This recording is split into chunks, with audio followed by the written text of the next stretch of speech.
Jim?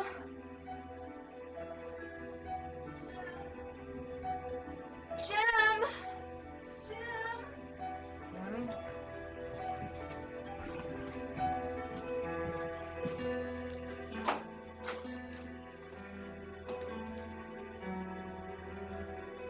It's time.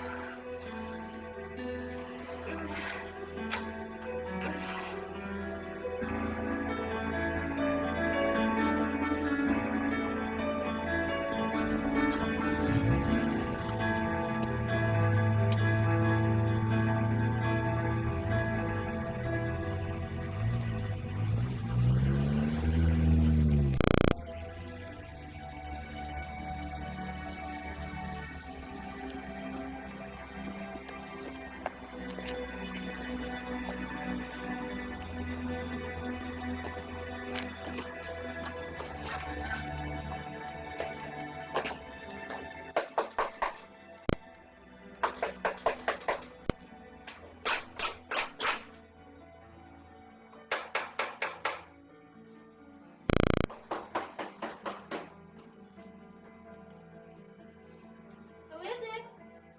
Oh my God. Honey, we've got a problem. Johnson, I'm so sorry. We have to.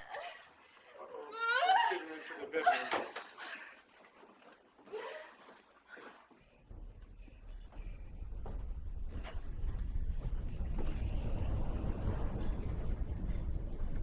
Look away. No. Look away. Don't look at me. Let me help you. Please. No.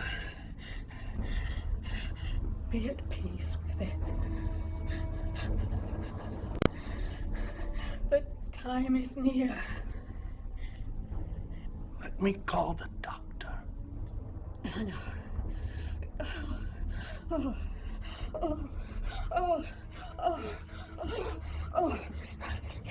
Find me!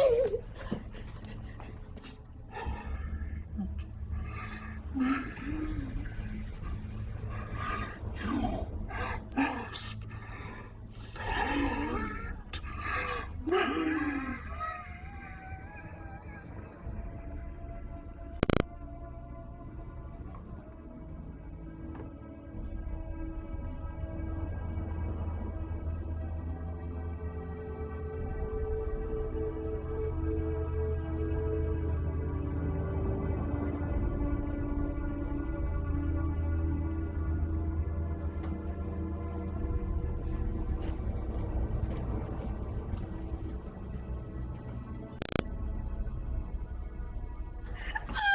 There you go.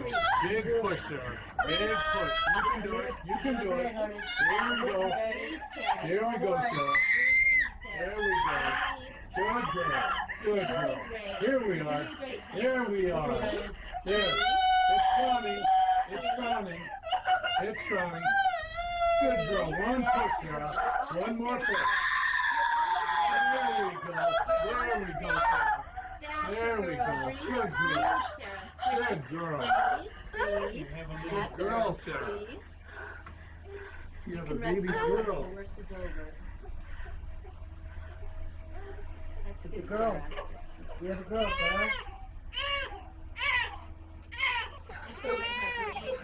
Breathe, Sarah. That's good. Good, Sarah. Good. That's good, Sarah. Just breathe. Breathe. Good girl. It's a beautiful little girl. Good. That's it, Sarah. Got a girl, Sarah. The worst is over. Just breathe. We have a girl, Sarah.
a ticket to the show tonight. David, 27.50, please. 27. Alright. Oh, I'm sorry, we're sold out. I really need a ticket to the show tonight. I'm sorry, we're sold out. But I've got 27.50. We're sold out, I'm sorry. Come on, please, can I have a ticket? Okay. Wow. We can take it back or something? 27. Okay, thank you. Thank you.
Hi there. Hey. Hi. Would you like to get one of his albums? I would, but I am. Can I help you with something? Look, I really need to meet this guy tonight. Is there any way that you can help me with that? Well, this ain't a rock show, honey. You see, with classical musicians, when the show's over, they hit the door. No fans waiting around like freaking out, no autographs. Just them, a car, and a clean, discreet exit. Why do you want to have to meet him so badly? Look, it's really hard to explain, you guys, but I have to meet him. He's a quiet, sensitive man who keeps to himself. He's never been with anyone before. See, I'm still waiting for my chance with him. I'm in line before you, bitch. You back off my man. Look, I really have to meet him tonight. Is there any way that you guys can help me? Sorry, I can't help you with that. But she can. Who's that? That's Susan Richardson, his agent. Okay, guys, he's almost wrapped for the show. One more song, a possible encore. Are you ready to get those moving out the door? Yes, ma'am. Susan, this young lady has a question for you. Could you help her out? She's been waiting here very patiently. What's your name, dear?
Great show, Christian. Really, this is for you. Oh, thanks.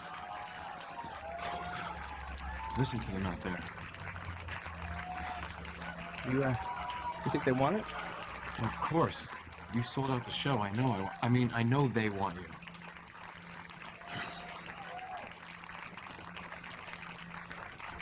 You have to.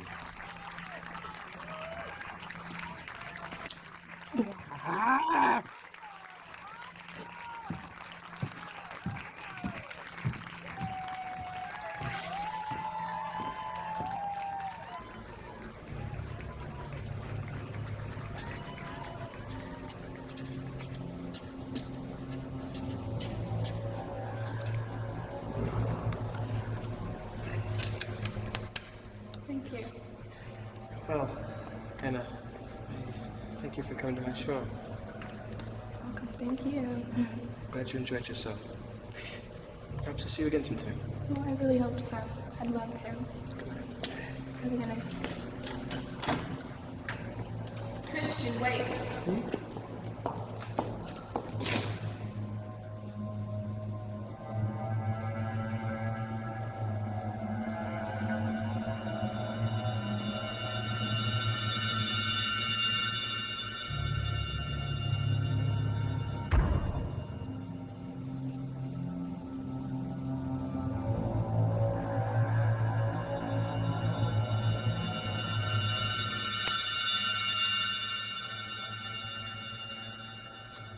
Would you like to come with me?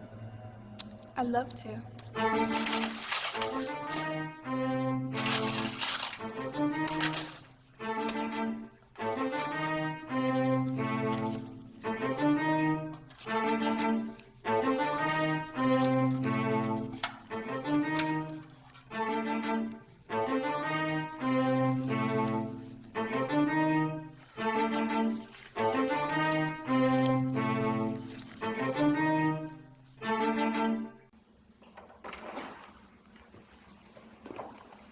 Good evening, sir.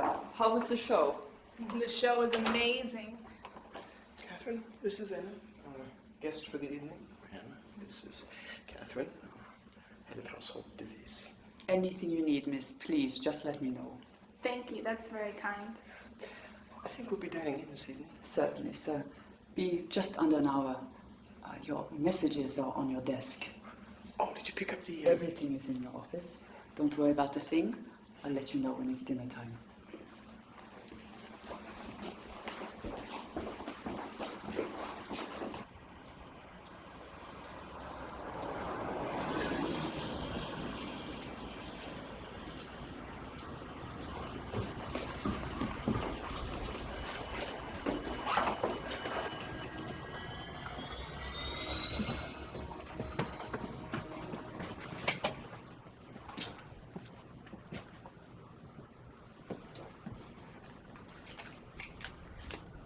Thank you.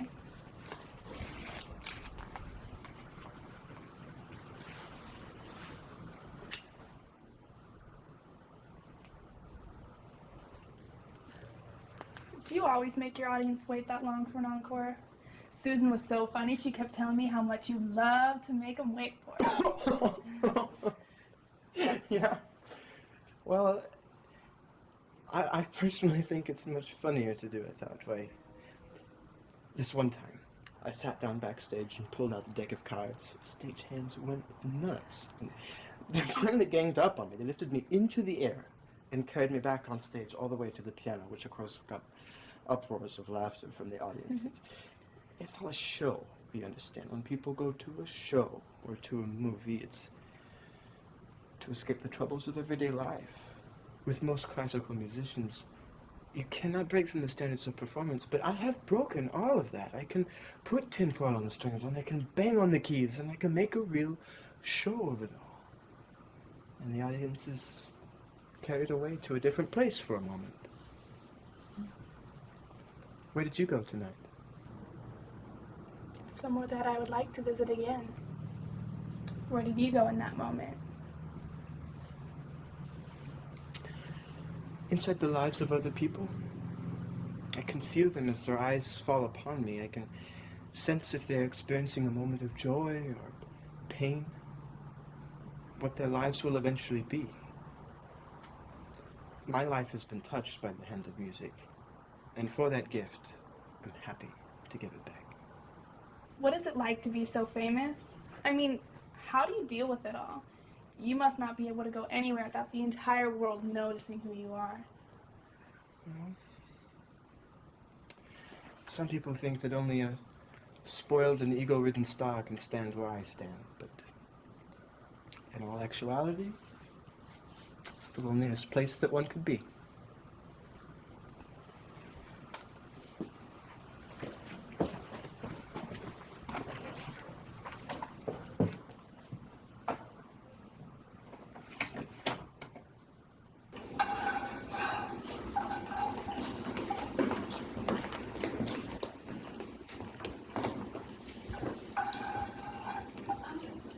Can you show me where the restrooms are? Of course, it's first door on the right.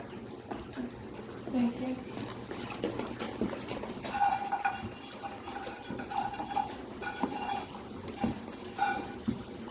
Lovely girl.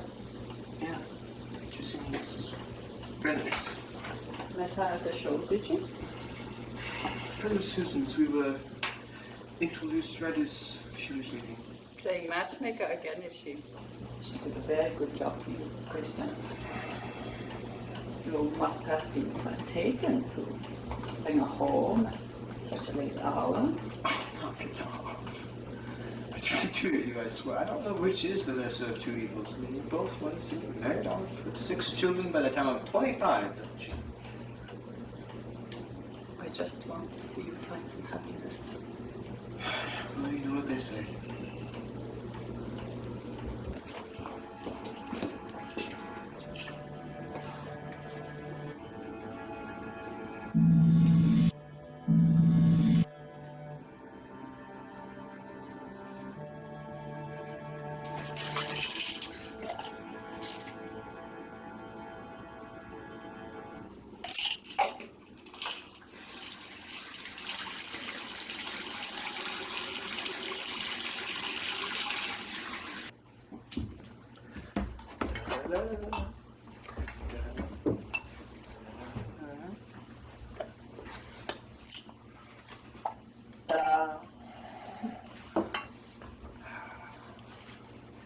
Join even a little drink.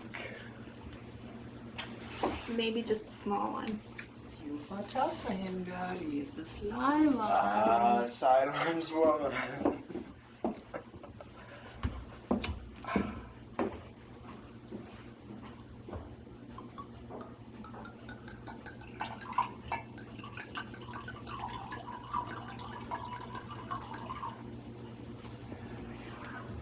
Try it and tell me how that is.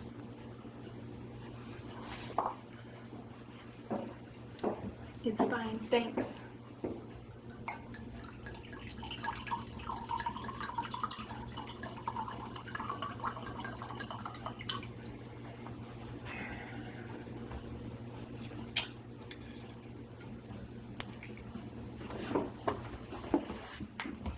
Dinner is served.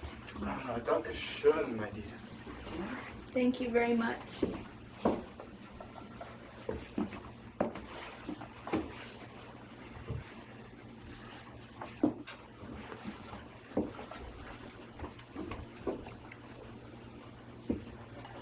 So, tell me about yourself, about your home.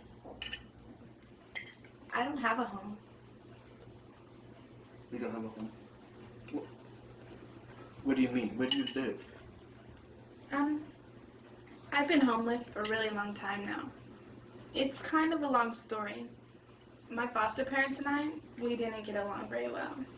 And when things got heated, I became a runaway at 17.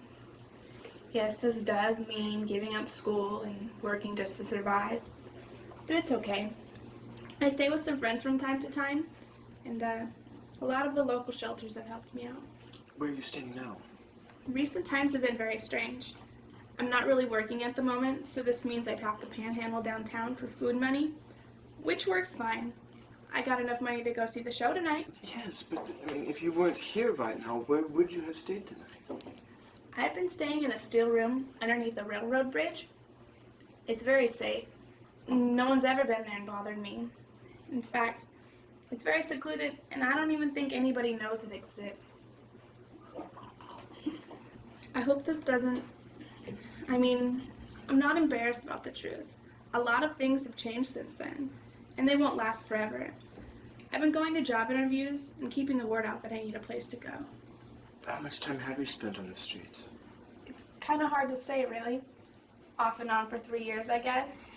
It's kind of hard to imagine, huh?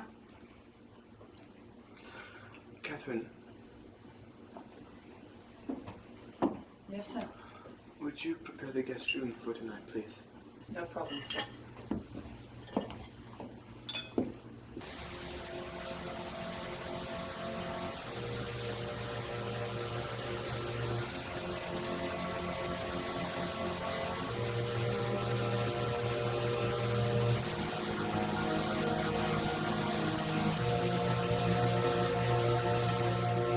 That necklace is of a different time and place for me, and you knew that I would recognize it. You could not do that alone. Do you deny that he sent you to me? I cannot. But from the depth of my heart, I swear to you that I am not here to harm you.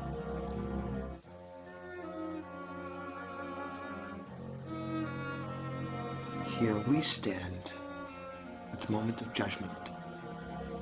We have been here before, and we will be here again. She walks in the rain up the private drive to a home she's never known with a dream in her heart. Looks to the spirits within the quiet places unseen in this world as she takes to the doorstep and rings the bell. Hopeful that a rescue will find her waiting at the door, ready to pass through the gates of judgment into the loving arms of a stranger.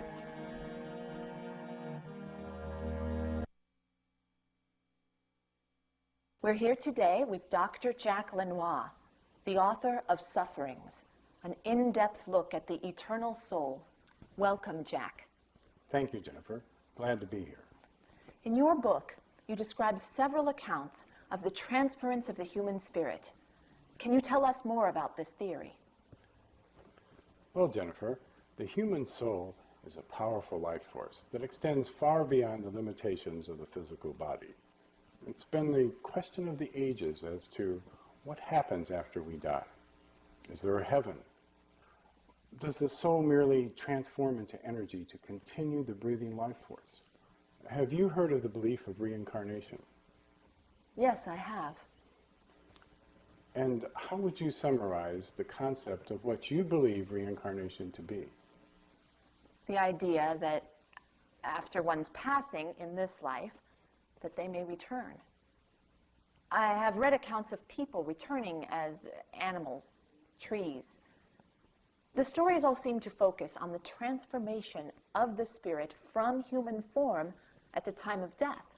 What if I told you that I could prove to you today that the human spirit can return to this time, and that the returning soul can occupy the same space in the living body with that of another entity?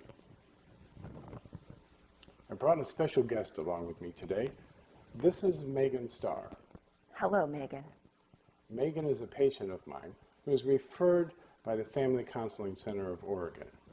Her parents had sought the advice of every professional therapist available over the past 5 years to try to determine the underlying causes of her psychological trauma. One day a friend of mine came by to visit. She had been at the local bookstore and picked up a copy of Sufferings. She must have read no more than 10 pages before she knew this was the book for me. We read Sufferings together, and at first we were in disagreement about meeting with Jack Lenoir. I'd read several articles in the media that alleged of subliminal suggestion or psychological manipulation of the mind. And each article that I read said the same thing, that these sort of doctors use psychotropic drugs to lure their patients into a point of vulnerability. And at that point, whatever they wish their patient to believe becomes reality. The methods described in the book were of strong concern to us. Some of the methods described in his book did seem very radical. Lawrence was skeptical at first, but we agreed to meet with the doctor privately to discuss Megan's case. After consulting with her parents, I learned of her ongoing nightmares and violent episodes. After the first several sessions with Megan, she had an episode in my office. She appears to be reliving the same traumatic experience that she describes in her nightmares, always recoiling in fear. Your spiritual journey is almost complete. The separation between your spirit and your physical body is taking you outside of your mind to look inside, as if you were watching your life from above the earth. As you return to the physical mantra, you will awaken and take your first breath in this life. Go inside, Megan. Go inside the tunnel. Go inside to be born again. Born again in this life. That's it. That's it, Megan. You can do it.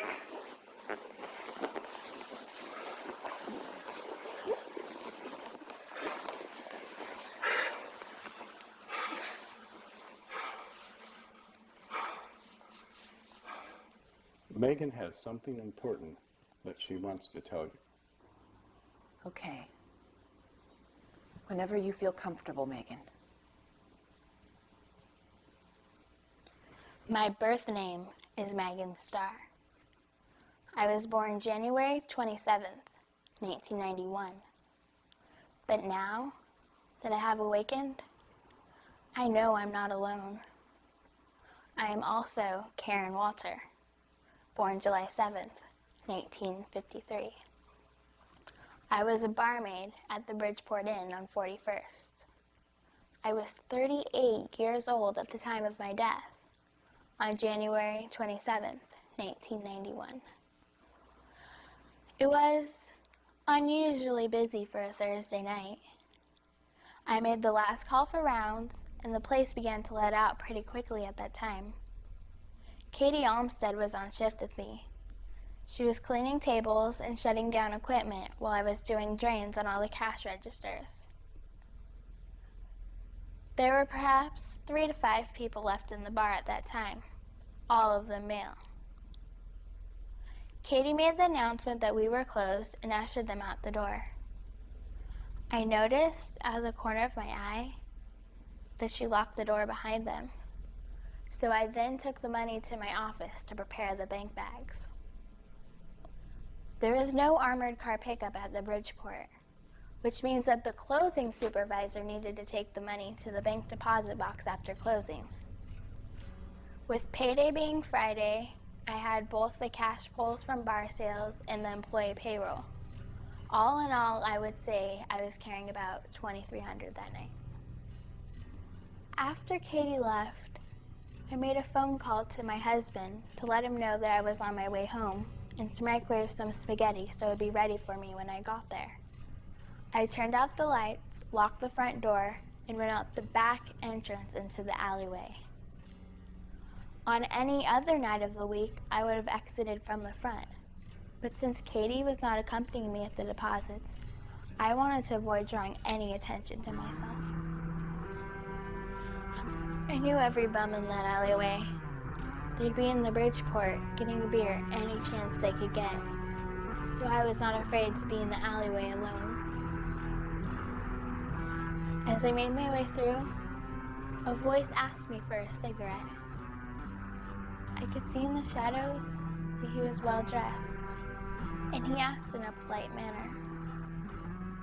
As I reached for my case of menthols, I felt the first stab of the knife pierce into my skin. It felt warm at first, and then the pain went away after the first hit.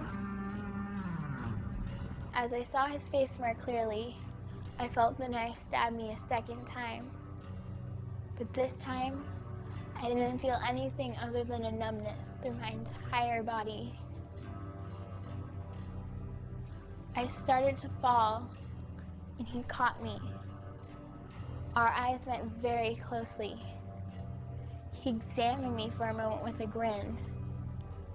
It was then that I was able to muster up enough strength to claw at his neck with my fingernails. As it went on, it was all very fast and blurry, but I think I may have gotten him pretty good. As I was clawing at his neck, he tried to stab me one last time, but I fought back. He cut me in the neck, but he stabbed me in such a way that I did not die that minute. As I fell to the ground, he took my money and ran off. I laid there, dying, praying for an end to it all. I lived for almost 15 minutes after the attack, paralyzed, unable to call for help. When I close my eyes, I can still see him, as clear as I see you now. He is David Dugan. David Dugan. At the time of your arrest in 1995, you were the prime suspect in 13 other robbery, homicide-related cases. You confessed to the murder of Mary and Richard Aldrich, but did not comment on the other suspected killings. You are currently serving... Excuse me, Miss Bennett. Yes? Can I correct you on something? You have a very nice speaking voice. And you have a decent interview technique. It is your cue writing, however, that could use a little work. Allow me to demonstrate. David Dugan, at the time of your arrest in 1995, you were the prime suspect in 13 other robbery, homicide-related cases. You confessed to the murder of Mary and Richard Aldrich, but did not comment on the other suspected killings. You are currently serving 2 consecutive life sentences without the possibility of parole. Do you remember the case of Karen Walter? The name doesn't ring a bell for me. However, I'm going to have to ask you if you wish to continue this conversation today, to turn and face me directly and put away the flashcards. Of course. Very good. Thank you. David, you have never agreed to speak with press before today. Why did you agree to appear on television today? Do you have any message for the families of your victims? One does what one is compelled to do, what is within his nature. The FBI believes that you are the happy-faced killer. The man they say savagely murdered 13 people in Oregon between 1991 and 1995. Do you feel any remorse for the lives that you've taken? You are going to spend the rest of your life in prison for the Aldrich murders. Why not tell authorities what they need to know about your other victims? No, Miss Bennett. Don't get ahead of the game. I believe that in a different life, you see me in a different way. Perhaps we could dance around in a more joyous celebration. This is, after all, television. And television is about entertainment. And I am your host, here to entertain you. So you do not remember the case of Karen Walter? She was a barmaid at the Bridgeport Inn who was murdered in 1991 on her way to make an ATM deposit. The forensic pathologist says that the murder closely resembles the style of the happy-faced killer. Well, get the trucks ready with the headline news and have them polish your Pulitzer Prize. I'm certain there's a copycat killer acting out his own sick fantasies on the world. I don't think so. What about Megan Starr? That name means nothing to me. Your producer brought along a video today. Are we going to be segueing to a video now? My birth name is Megan Starr. I was 38 years old at the time of my death, on January 27th, 1991.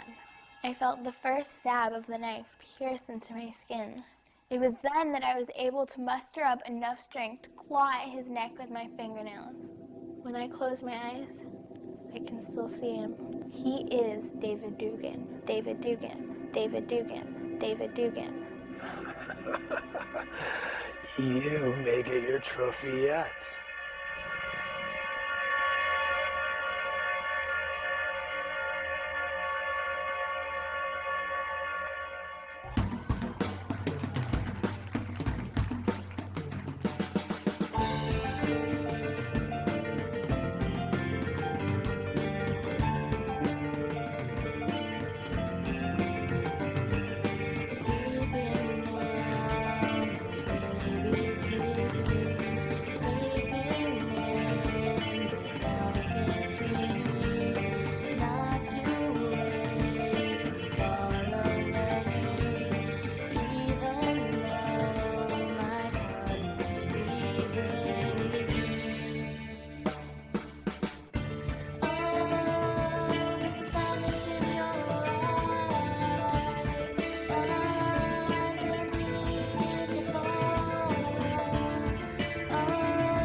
We're going to take a quick 15-minute break, and then we'll be back out on stage for the second half of our set. Thank you.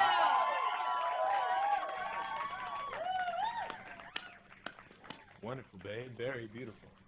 No, it sounds like shit. We're having some sound problems. But you know I love you anyways.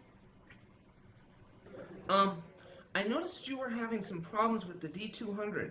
Do you want me to bring out different patch chords and work on the levels? No, I'll be okay. Just give me a little less of the piano in the mix. I noticed that as well. Well, a lot of people turned out tonight. I'm impressed. Do you think it will help?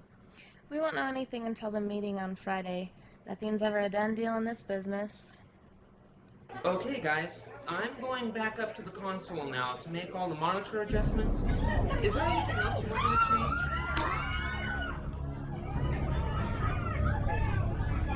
Oh my god!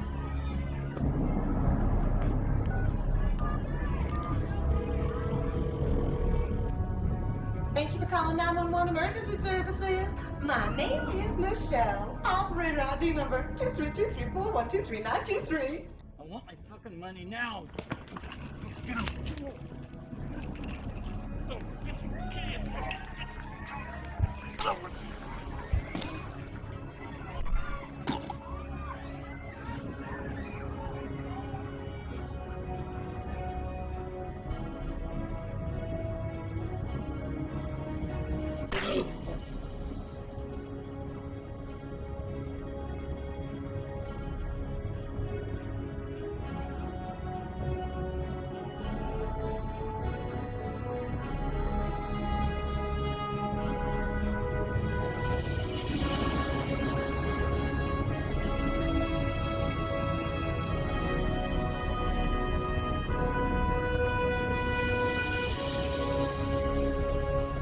Good evening, ladies and gentlemen. I'm Joan Weatherby. For Channel 9 News, Jim Hansen has the night off. 2 shocking acts of violence in the Northwest last night, leaving 2 dead and 1 seriously wounded. We go now to Channel 9's Denise Gray for the details. Denise?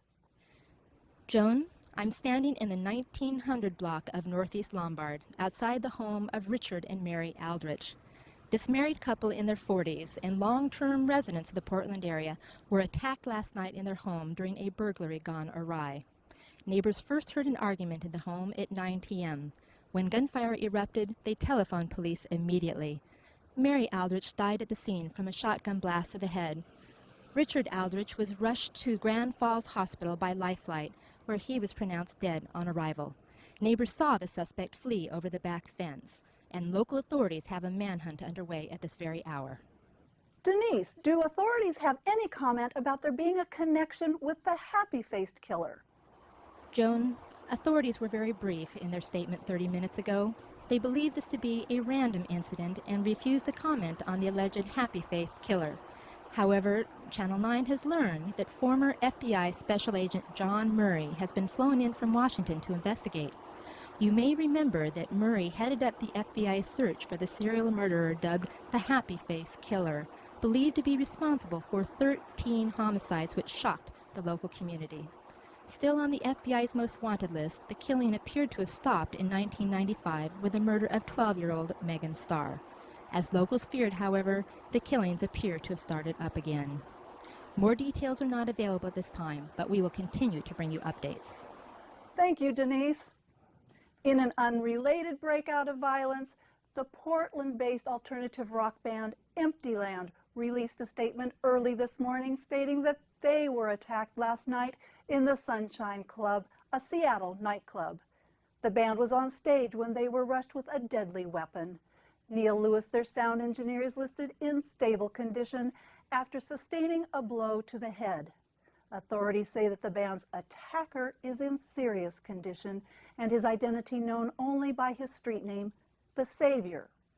The band's attorney, Dr. Jack Lenoir, says that the band will seek damages for assault in the first degree. Arraignment proceedings are scheduled for Wednesday. Susan. Good morning, Ms. Richardson. Christian. Now that we're all here, I'd like to express our condolences over the deaths last night. How's your engineer doing? He's okay. A few stitches, but no concussion. He spent the night up at Martin Luther in Seattle last night. But we bought him a plane ticket to go see his wife in Chicago. Oh, yes, Ms. Richardson, I believe that Lisa here had a few questions for you on the expense account. Susan, I just had a few... Hey, guys. I don't mean to be an asshole here, but last night was crazy. Why weren't there more security personnel on duty? Yeah, and why did the band release a statement to the press without clearing it through the label? It is clearly defined in your contract that all media relations will be appropriated by Trans-Pacific. Is that you, Susan? That was my idea. Jack, welcome to the party. What's the deal here? Felt like having your 5 minutes on television? Dave, I'm advising my clients not to have anything more to say to you. Now, you don't have to be an asshole, Jack. We've been doing all right here without your intervention. Bullshit! Everything is not all right. You're expressing your sympathy and raking us over the coals at the same time. We were attacked. You assholes weren't there to stop it from happening. Yes, we told the press to let our fans know that we're okay and that we're going to keep playing our music. Yes, I watched it on the news over a cup of coffee this morning. Exit from the airplane, Susan? You're more famous than ever now. Media darlings, you can't imagine how busy my phone has been this morning. Oh, Susan, you missed a phone call earlier. Did you take a message? Just the number. She wouldn't leave her name. Said she would only speak to you.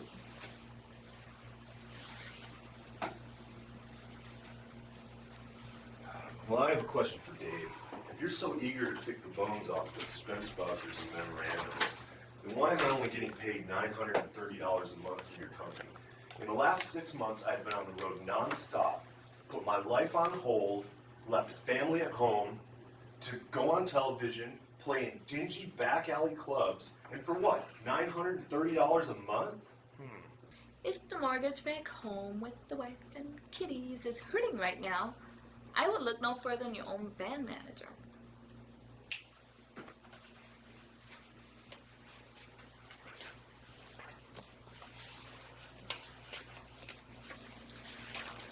I remember checking out the extra section in highlights. It covers all expenses for Leonard's live remote setup.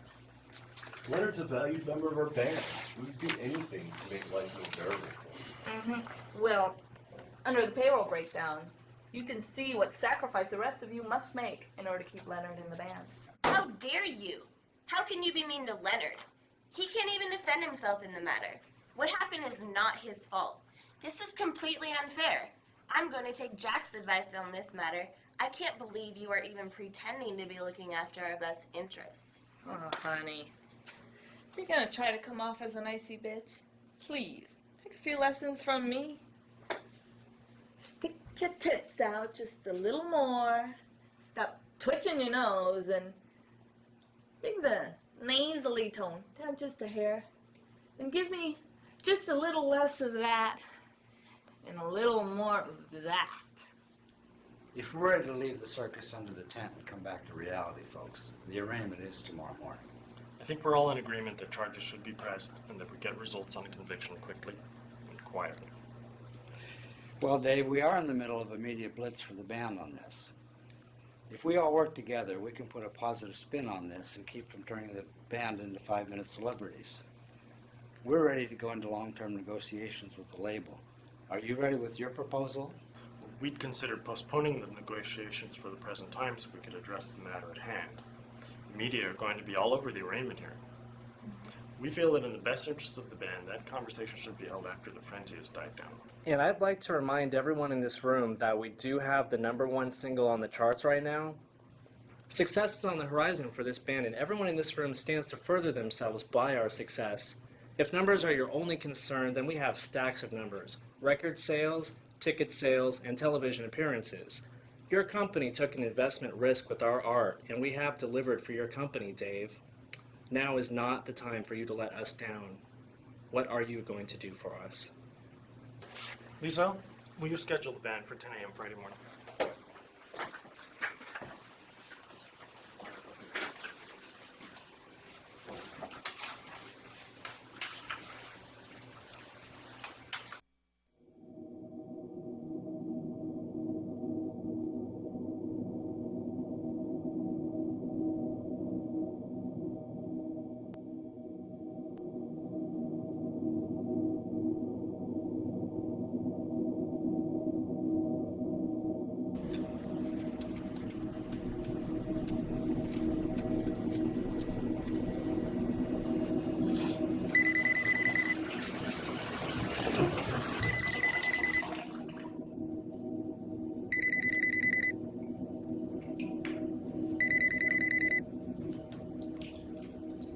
Hello?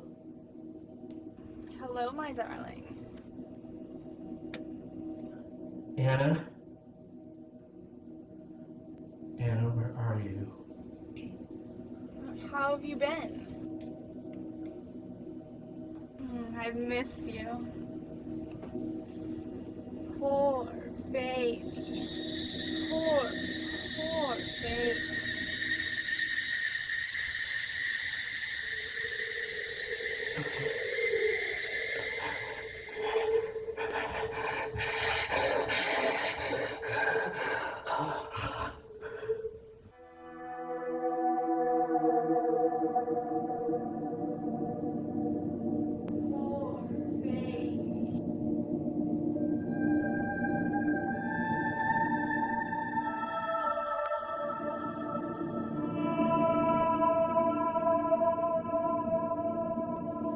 Meet me at the river by morning.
Good morning, Miss Anna. Good morning, Catherine. Going out? Yes, I just go to pick up the groceries.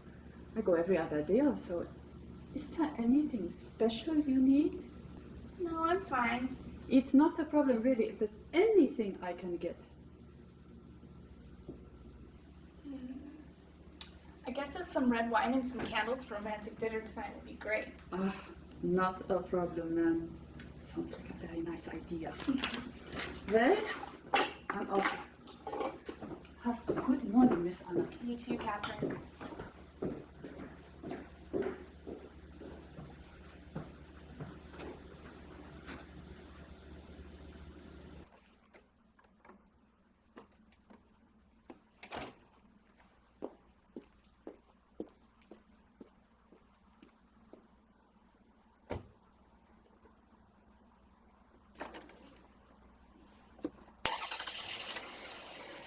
Being broadcast live out of the Northwest Music Conservatory in Portland, Oregon.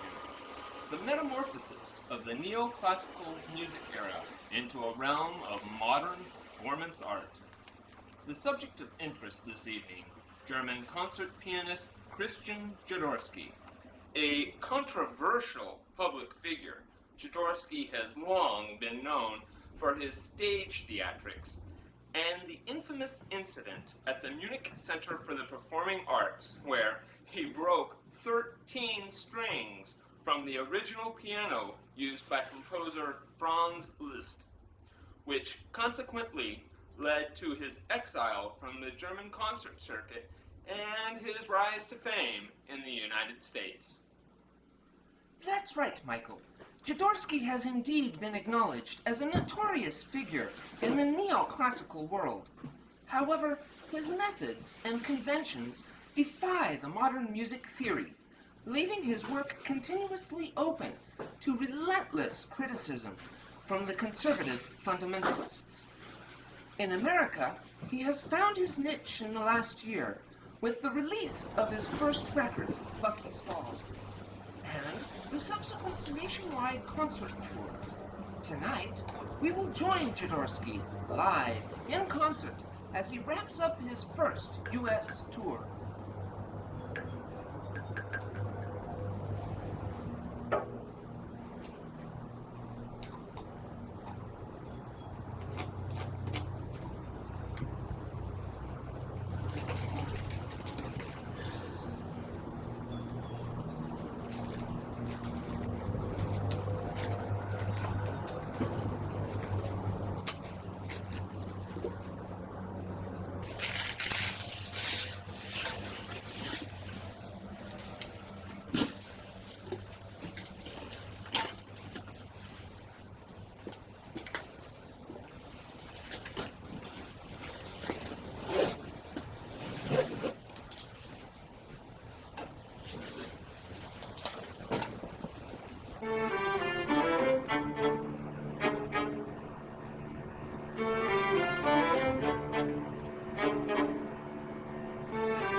What?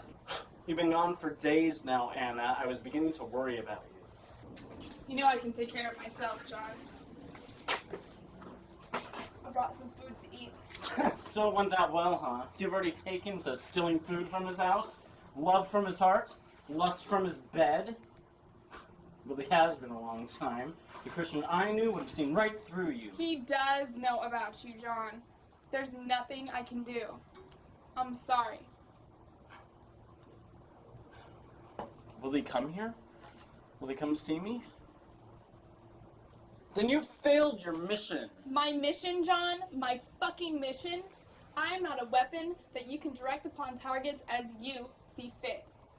I am grateful. Grateful that we live here together and that we take care of each other. But he's going to let me stay with him for a while. I can see you've already made that decision. If I could take you with me, I would. But he won't even talk to you. I'm sorry. Yeah, well, I'm sorry too. Eat something, John.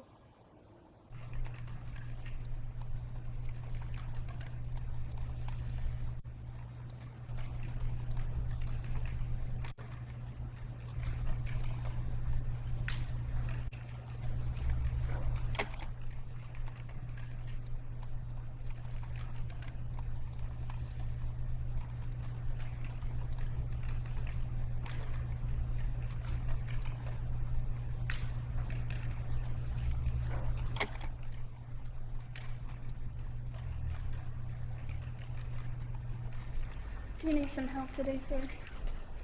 I'm trying to find someone. Can you help me? Sure. Who are we trying to find? A celebrity? A public official? Just an old friend. All right. I have her information here. And what happens when you type this into the search engine? Oh, it's got a few hits. I'm not sure that the internet's going to be the best way for you to find... It's very important that I find this person.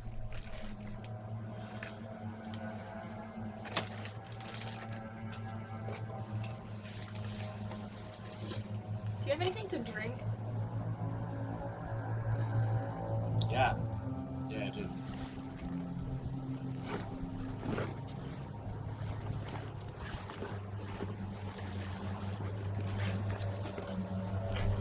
Thank you.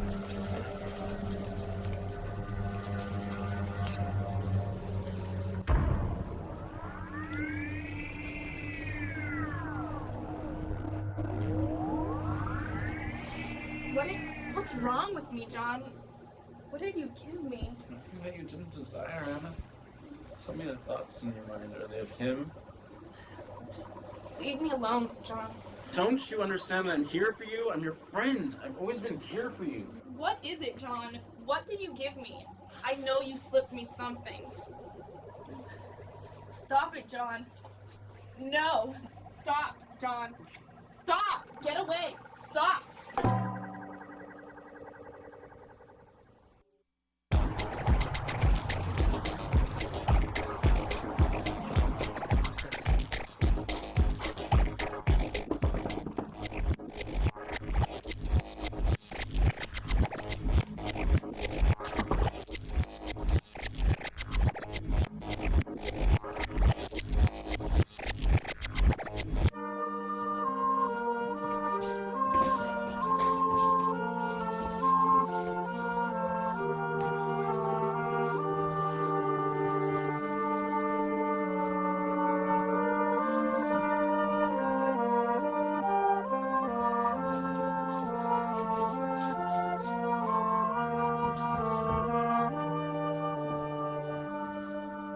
What the fuck, Christian? We need to take her to the hospital. No, you're gonna help her.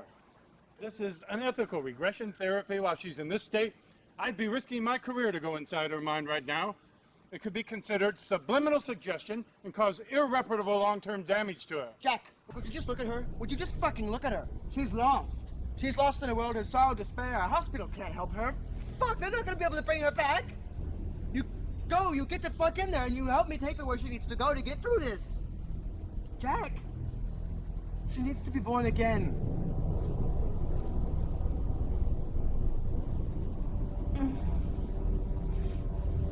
Anna? Anna, where are you? Can you hear me, Anna? Anna, I want you to follow the sound of my voice. I want you to free your mind of thought and focus on the sound of my voice. As you draw life energy from your mother, you both feel an inseparable bond of love between you. Now, you feel the beating of your heart as you become aware of her love for you and your place in the universe. Now you feel yourself turning upside down. Your head is down. You are fully turned into the right position. Your mother's water has broken. It is nearing the moment of your birth. Who is it? Oh my God. Honey, we've got a problem. Anna, can you feel her? She is there with you, a part of your life energy. Her body is telling you that it's time for your arrival into this world.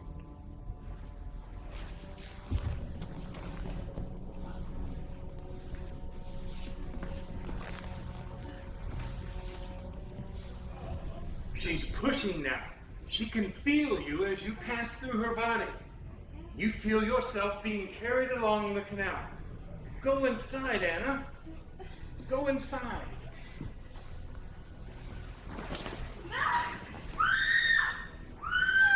There you go. Big push there. Big push.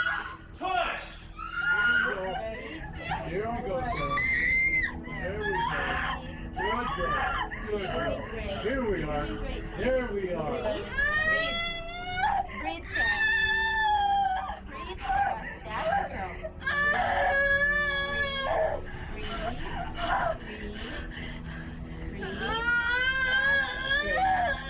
All right. That a girl. Breathe, that's it, Sarah. There we go. You have a little girl. Good girl, honey. Sarah, you have a beautiful baby girl. It's a girl. We've got a girl, Sarah. Sarah? There, Sarah. Sarah?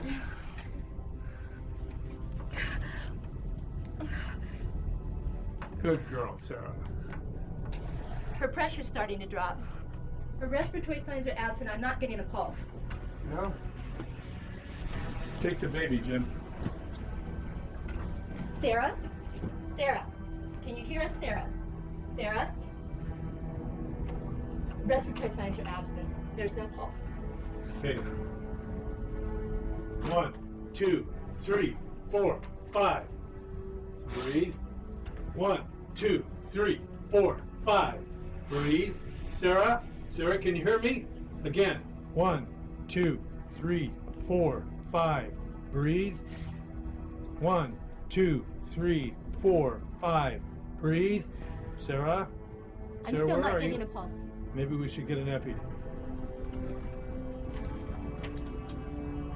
1, 2, 3, 4, 5. 1, 2, 3, 4.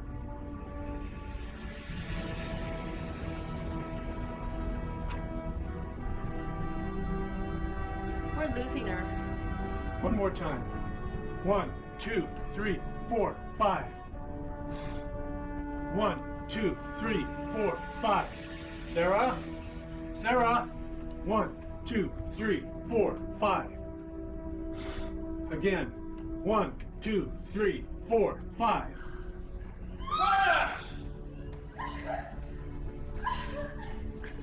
Very good. Very good, Anna. I knew you could do it.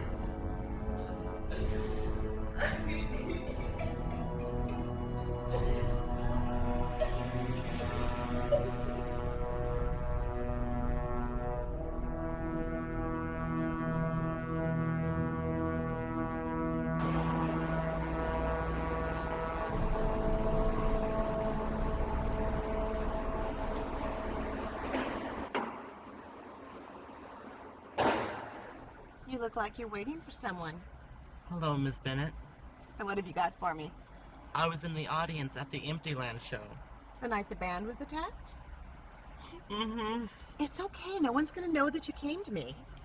It was horrible, Miss Bennett. I can't believe what happened that day. Christian Jadorsky doesn't deserve the bad press he's been getting. Well, then someone needs to tell the real story. So I say again, what have you got for me? Emptyland is my favorite band. So I snuck my camcorder into the show. I don't make bootlegs, Miss Bennett. I just wanted a copy of the show for myself. It was a great show. They'd wrapped up a set with Lonely Dream and had just gone to intermission when...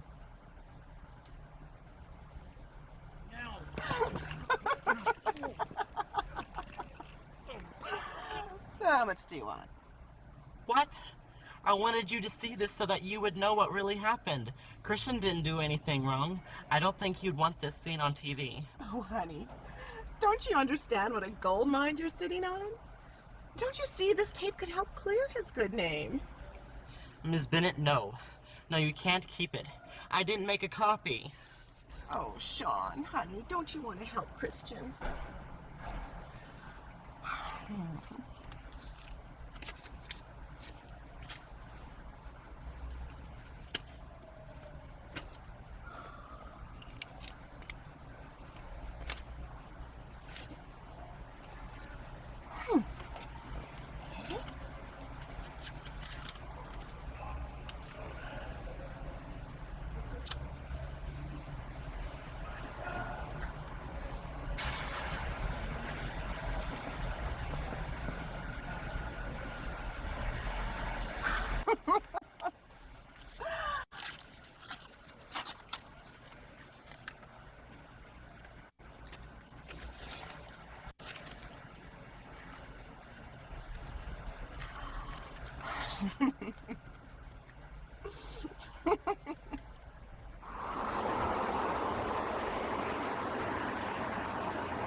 This is Murray.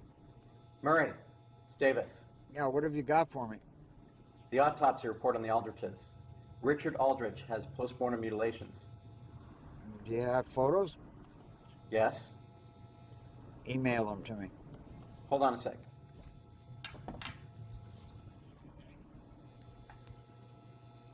Okay, Murray, you should have them.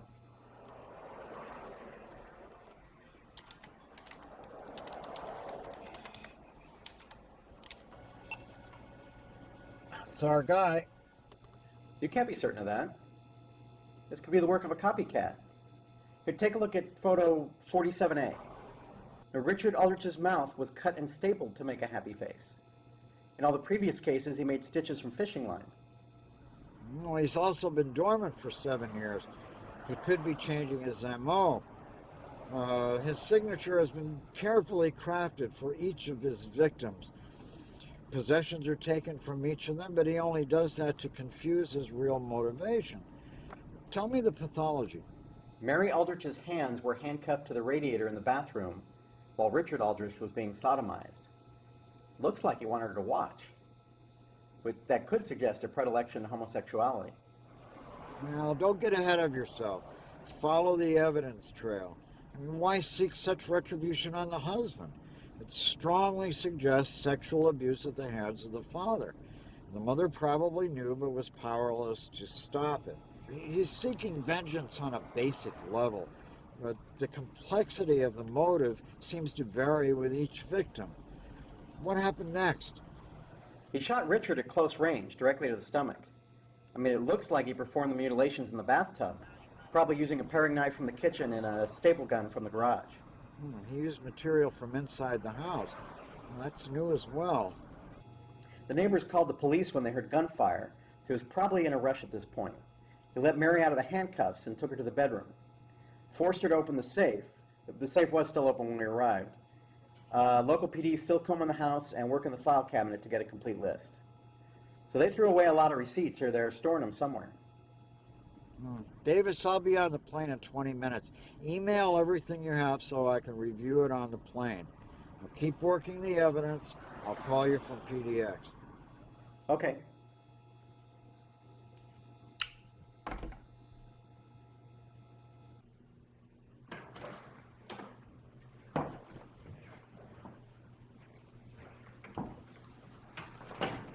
You stay here. Don't touch anything.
Christian, I beseech thee to turn the eternal sky into night, and bring unto me a dream of long ago.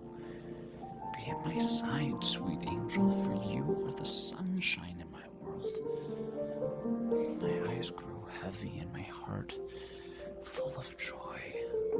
Should you fall from me now, the sun in my world would never again meet my face at the end of a perilous stream. The waters of our love into the void, all tenderness would begin to sink, the vanishing of mortality.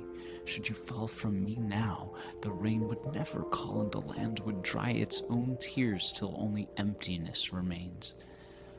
My love, I will hold on till I trip and fall into the shadow, and life draws from me no more. Should you fall from me now, my world would bear only your name.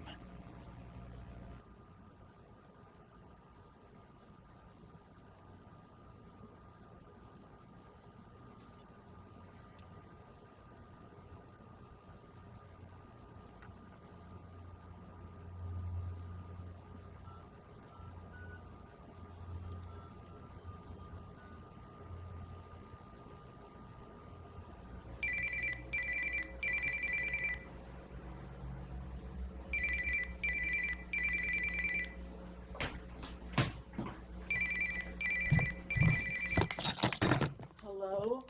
Yes, hi. I was wondering if Anna was with you, or if you've seen her? Anna? Oh, well, who is this? My name is Christian. Christian Jordorsky? Wow! That's so cool. I heard your concert on the radio. I have a record of yours. Oh, very nice. I'm sorry, who is it that I'm speaking with? This is, Cricket. Cricket. I'm sort of in a predicament here. I hate to trouble you. Have you seen Anna anywhere? Well, she kind of marches to her own beat sometimes, you know? I haven't really seen her in a while, but if I run into her on the streets, I'll let her know that you're looking for her. Well, that's about all I can ask. Thank you. Okay, bye.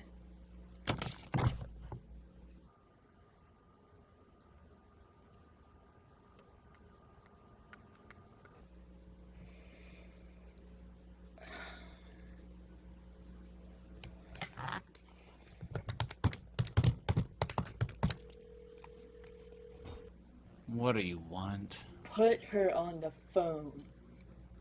What? You bitch! Christian fucking Jordorsky calling my goddamn house looking for you is my problem.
Sons of Nutter. A public disgrace. You'll want to bring shame on this house. My son is twice than you could ever hope to be.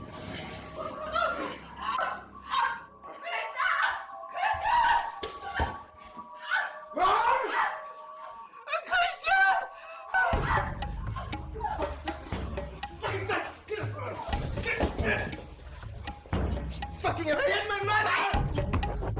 Don't! Asshole! Stay down! Belong there!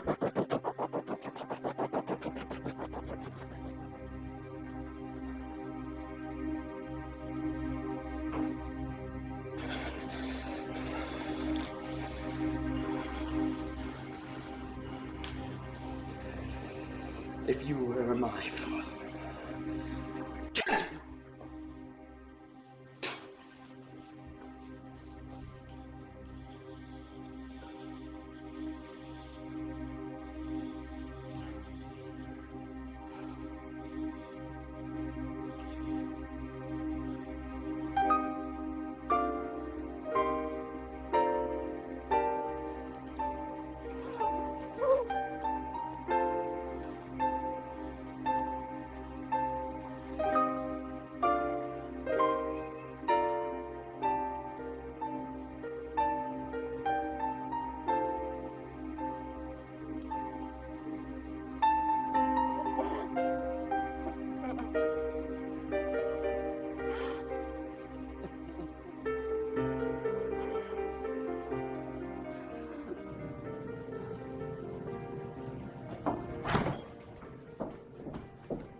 been noticing for a while now.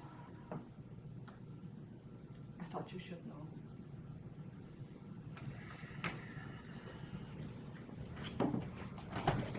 Christian? Christian?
This is Murray. Have you ever seen the face of your maker? Your world is going to end, one life at a time. And you are powerless to stop this force from accomplishing its mission. Do not feel for them. You have not the compassion of a flower. Rise. Rise up. Rise up, sister children of yesterday's tomorrow. Carry your guns and knives against the day of a twilight hour. Void of human expression, my eyes heavy and my heart full of joy. Should you fall from me now, the sun in my world would never again meet my face at the end of a perilous dream.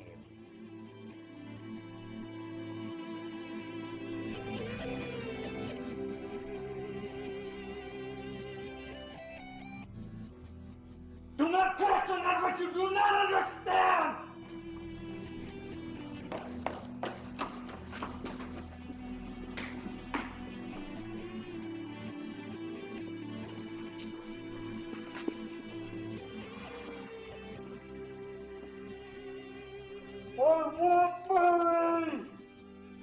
Should you fall from me now, the rain would never call, and the land would dry its own tears till only emptiness remains.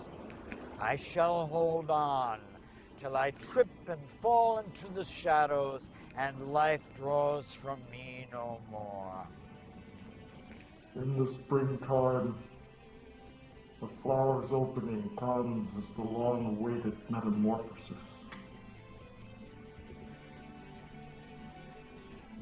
Prolonged by the winter, she wakes from her slumber, to see the worst divided into the sea.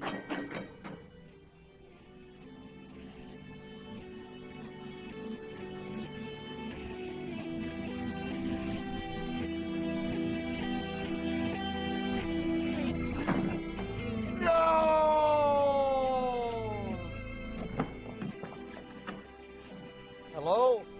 Are you still on the line?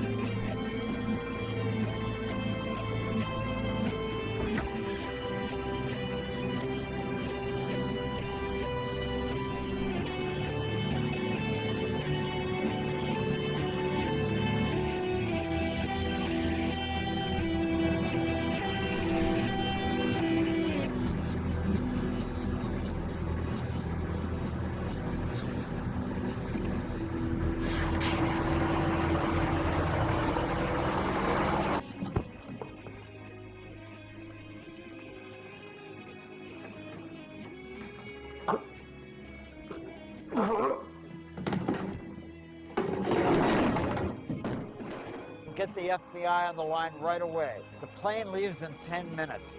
Find him and have a car waiting for me at PDX. Get your agents moving on the double. I want him in custody by the time I get there. Move!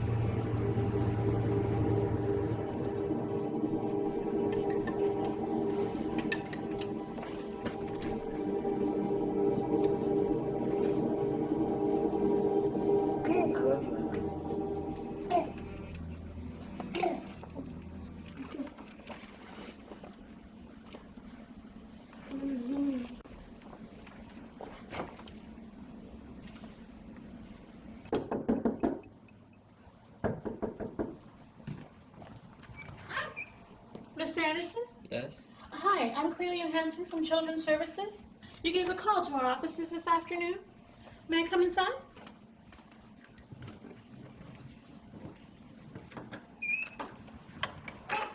So, how have you and your baby been doing? My daughter's been alright. May I see her? Sure, she's Hi, you're beautiful. And what's your name? Anna. Hello, Anna. Aren't you beautiful? You like those, do you? Hi. Would you like some coffee? I'd love some. There you go. Go to Daddy. Mr. Anderson, I have to admit that I'm a little confused as to why you called our offices today. You indicated that you needed to speak with a social worker, but as I look around here, everything seems to be in perfect order. How can we help? I need you to find a home for my daughter. I need you to take the baby. Take the baby? Why? Because every time I look into her eyes, I see her mother, and I just can't take it anymore. This is a very serious decision, Jim. Have you really thought this through? Does she have grandparents that she can has stay her with? own road to travel. I can see that you've made up your mind, and I do understand. What this means is that you'll be giving up custody of the child. Now, on her 18th birthday, she's going to have the option for open enrollment. That's the way that a parent and child can connect, either anonymously or make arrangements to meet in person. Do you understand? Okay. Murray, it's Davis. We do not have him in custody. The rope broke while he was hanging. PD and a SWAT team are on the scene. 3 victims with multiple gunshot wounds and burns. But Murray, we've got a live one. Young girl about 8 years old was hiding in the utility closet during the murders. She may be able to identify him. We have a 40-mile perimeter established, with state troopers doing a vehicle-by-vehicle search. I'll be at the terminal in 5 minutes to take you to the girl. Welcome to Bands Exposed. I'm your host, Jennifer Bennett. Tonight, we put the spotlight on the rock band Emptyland, a pioneering young group founded by controversial rocker Christian Jordorsky. The band's rise to fame hit a remarkable turning point last week when the band was attacked in a Seattle nightclub. As Bands Exposed will report to you tonight, the band's fame and glory, when examined under the proverbial media microscope, has been a smokescreen hiding the true side of a band on its way to hell.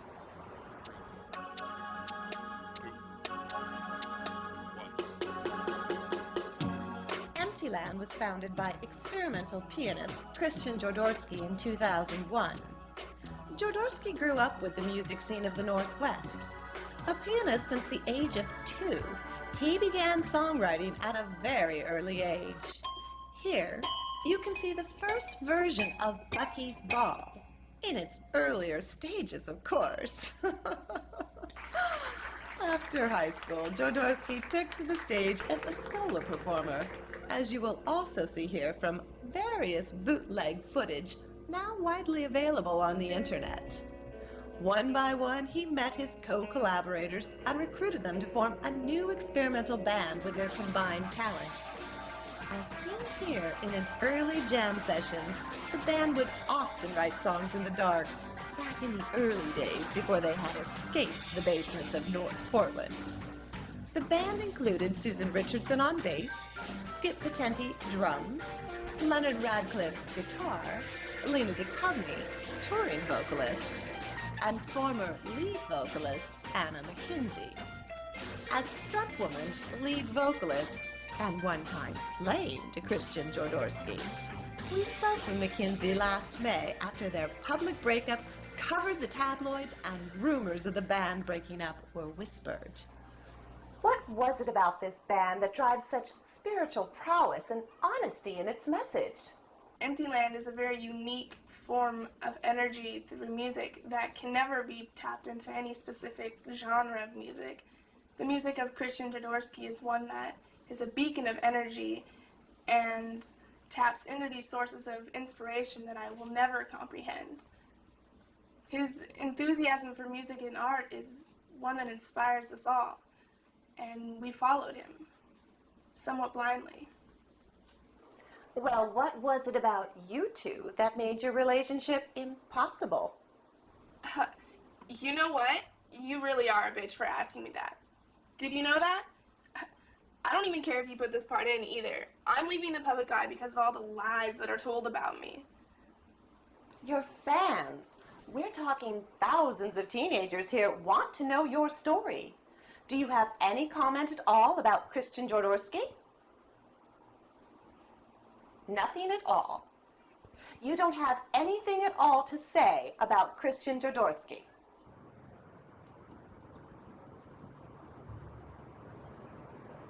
A dark and enthralling night unfolded before the children of the light as they lie in wait for the long-awaited metamorphosis prolonged by the winter. She wakes from her slumber to see the world outside of her own mind with a new pair of eyes that see far across the oceans of tears shed by mortal beings, held down to a life they forgot to own up to at Heaven's Gate on the Day of Atonement. When she awakens from this dream, the angel of judgment will appear unto her and ask, "Are you an enemy spy? Have you been sent here to destroy me? Speak now at the judgment that which is true in your heart."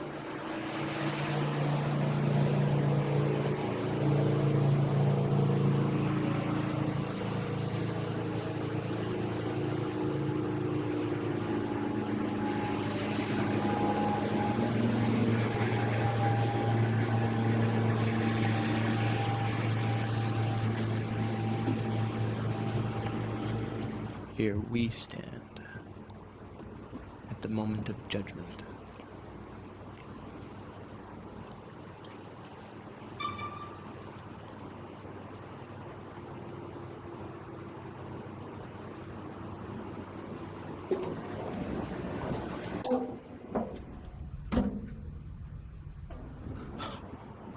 Christian? Hello, John. How are you? You scared the shit out of me, man. Fuck. Come in. Come inside. You're a welcome guest in my home. Thank you. Yeah. So, anything I can get for you?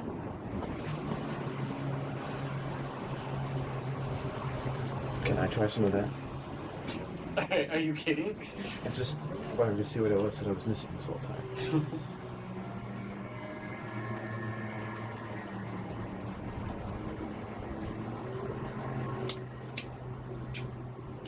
Hold it in when you inhale.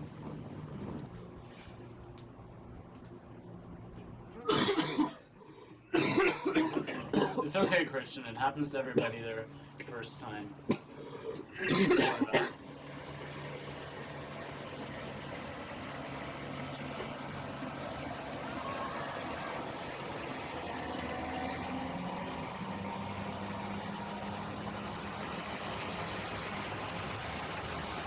Do you remember when we were kids, Christian?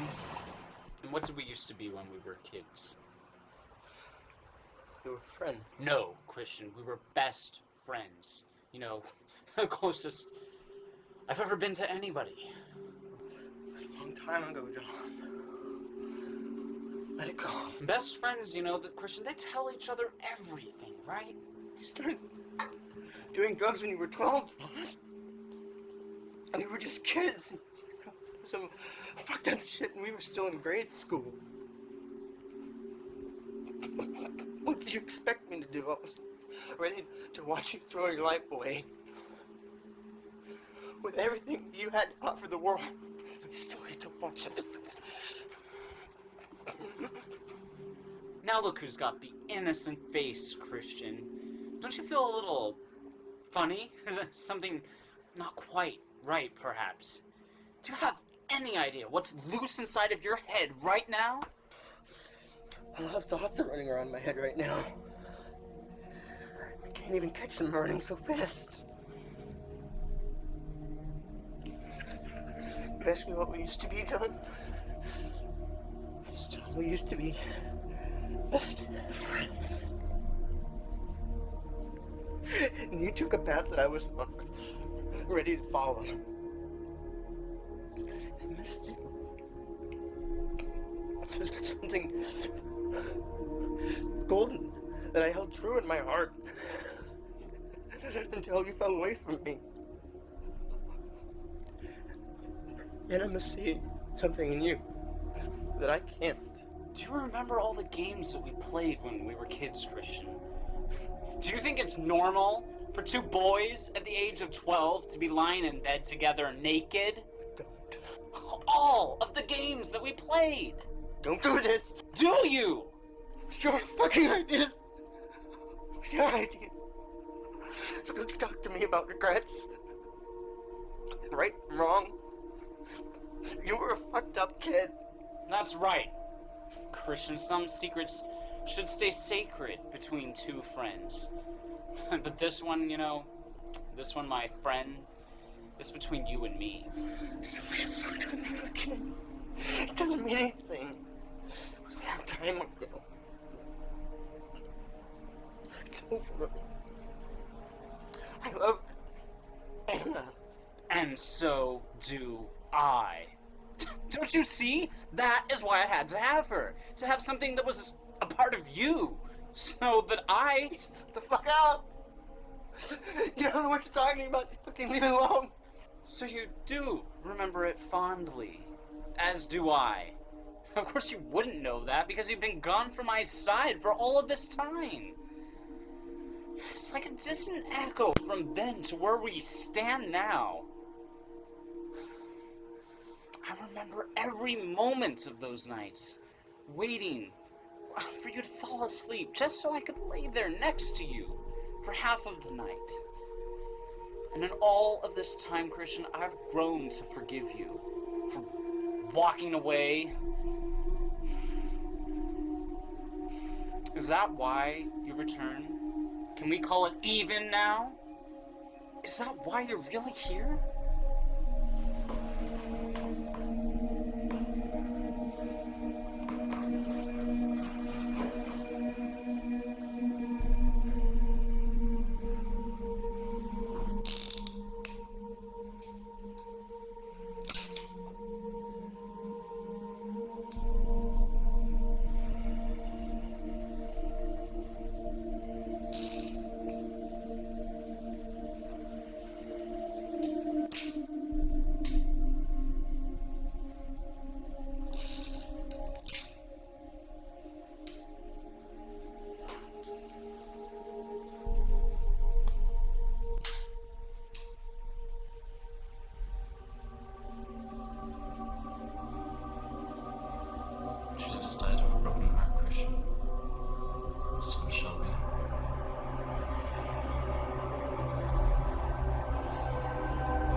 Mother?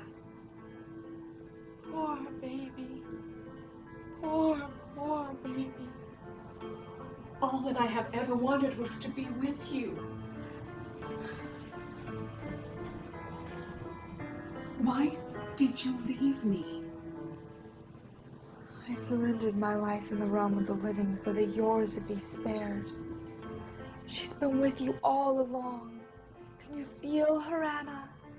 She's been a part of your life from the very beginning. Oh, I can feel her. She has been sleeping for an eternity. She's still waiting for him. Anna, you must listen to me. She's the savior. Her life was chosen to protect the lands of time. And if you do not obey this destiny, then the known reality of what was will disappear forever. Her life is the chosen one, not mine. But you're one and the same. I don't want it. The world is backwards, turned in on itself from the selfishness of man. It always has been and always will be. What if all I want is to stay here with you? This is a room in purgatory, which ultimately became my destiny. Rather than being reborn into a new life, I died for you, Anna, so that you could fulfill your destiny. But I'm not Anna. Yes, you are.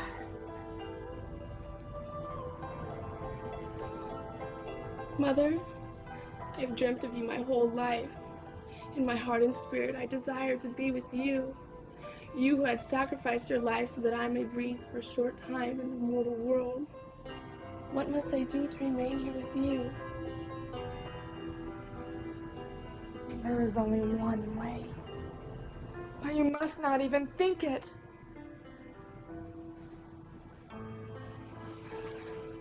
Forgive me, Mother. Anna, no! Anna, don't do it! Anna, no! Anna, don't do it! Come back!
Norman, my love. Adriane is running you. Norman, we are both in here. I have felt for my entire life, but never understood. We are a part of each other. I've been looking for you for 20 years, my love. I never stopped. I always knew you'd come back to me one day.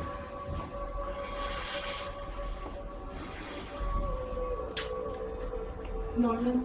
Yes.